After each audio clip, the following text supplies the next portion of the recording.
ચોમાસાની સાથે જ અમદાવાદ શહેરમાં પાણીજન્ય બીમારી કેસમાં ઉછાળો આવ્યો છે।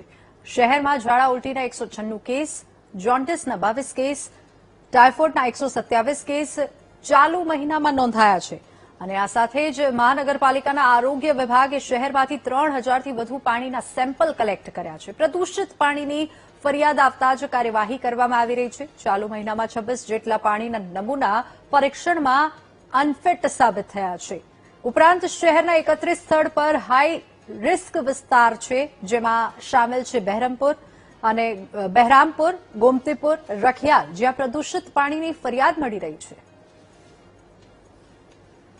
અમદાવાદ મ્યુનિસિપલ કોર્પોરેશનમાં હાલમાં પાણીજન્ય કેસીસ બાબતે ઝાડા ઉલટીના 196 કેસીસ, જોન્ડિસના 22 કેસીસ અને ટાઇફોઇડના 127 કેસીસ ચાલુ માસ દરમિયાન રિપોર્ટ થયેલા છે।